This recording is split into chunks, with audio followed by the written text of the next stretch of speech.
नमस्ते। आज मैं प्रोजेक्ट बेस्ड लर्निंग के माध्यम से विज्ञान विषय क्लास 8 के अंदर हमारा अध्याय है फसल उत्पादन और प्रबंधन। हम लोगों का ग्रुप 1 है जिसमें हम लोग को प्रोजेक्ट मिला है मेरी खेत मेरी फसल के बारे में। हम लोग जानते हैं कि एक्चुअल में माना जाए तो किसान ही रियल हीरोज होते हैं, जिन्हें जगत का पिता भी कहा जाता है। अगर वो न रहे तो हम लोगों को कोई अस्तित्व नहीं रहेगा।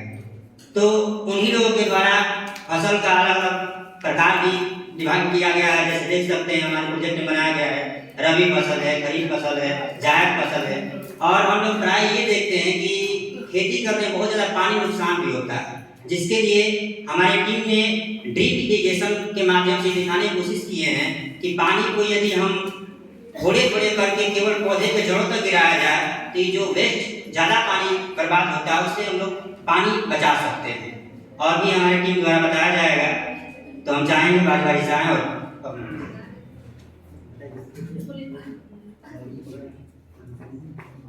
Good afternoon to all.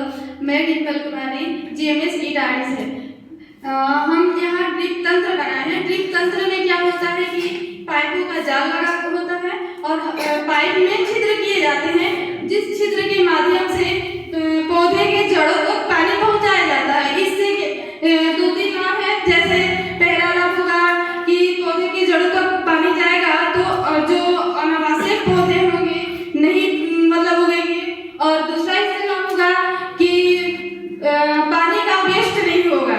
Thank you.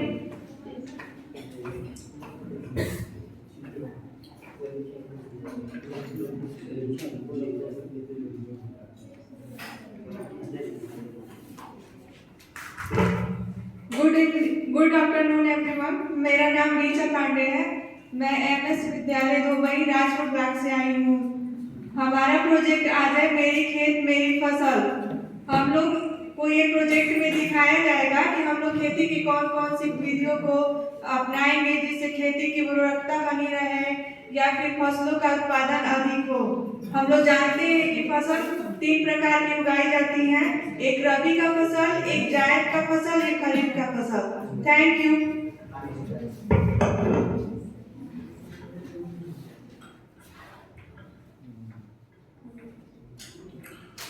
आज चौथे दिन डाइट संस्थान में प्रथम पाली में हम लोग विज्ञान कक्षा 8 का ग्रुप संख्या 1 प्रथम पाठ है मेरा फसल मेरी खेत मेरी फसल। सबसे पहले हम लोग को बनाने के लिए क्या क्या सब आवश्यक सामग्री की आवश्यकता पड़ेगी। इसमें छोटे छोटे गत्ते, मिट्टी, जाल, उर्वरक के सैंपल, टूटी कंघी, पतले पाइप, ग्लास, कटर, रबड़, पेंसिल, कलर, कुछ बीज। इस प्रकार ये सामग्री की आवश्यकता पड़ी हम लोगों को बनाने में। और इसको 5 दिन में करना है। प्रथम दिन क्या बताएंगे बच्चों को, प्रथम दिन क्या कराएंगे। पहला दिन विद्यार्थी फसलों के बोने एवं काटने के समय के आधार पर फसलों के प्रकार को समझेंगे, साथ ही प्रोजेक्ट की समझ बनाकर अपनी कृषि योजना बनाना शुरू करेंगे।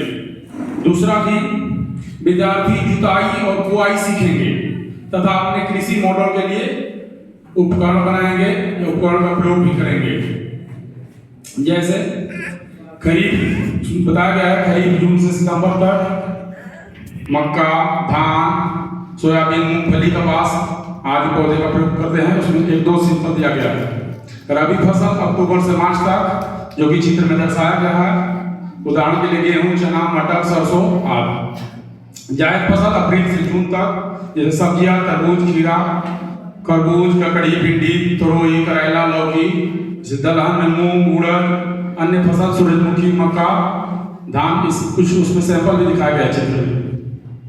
तीसरा दिन विद्यार्थी उर्वरकों और सिंचाई विधियों के प्रकारों का पता लगाएंगे।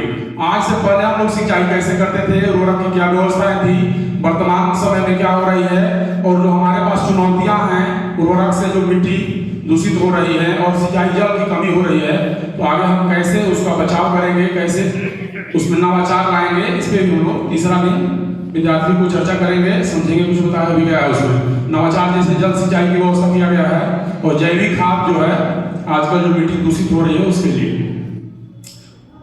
चौथा दिन विद्यार्थी कटाई और भंडारण से संबंधित जानकारी प्राप्त करेंगे और कृषि योजनाओं और प्रक्रिया प्राप्त करेंगे और भंडारण के बारे में समझ विकसित करेंगे कि कैसे समुचित भंडारण करें, कैसे उसका प्रबंधन करें।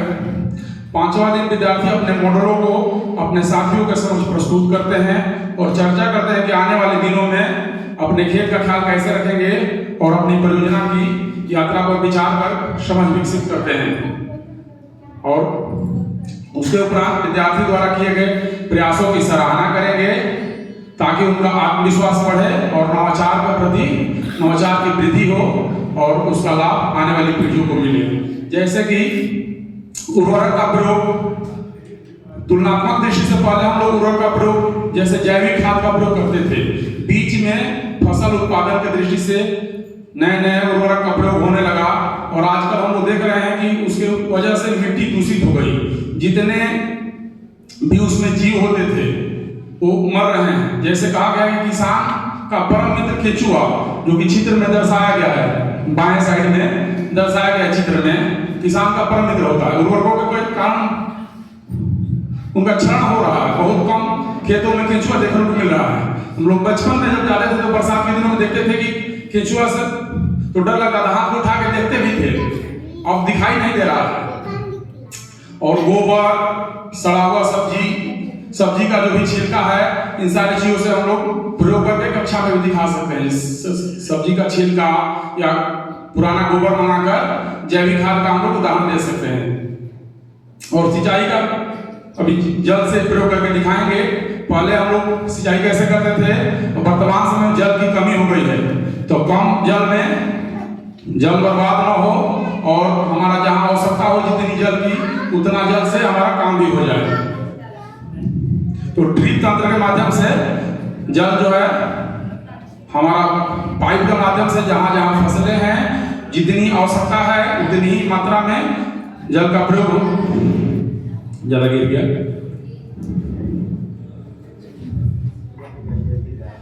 इस प्रकार बूंद बूंद करके जल जो है वहां से गिर रहा है, जो अधिक मात्रा में जल है। इस प्रकार हम विद्यार्थियों में रुचि पैदा करेंगे और कक्षा को रुचिकर बनाएंगे ताकि बच्चों का आत्मविश्वास बढ़े और नवाचार की वृद्धि हो। धन्यवाद।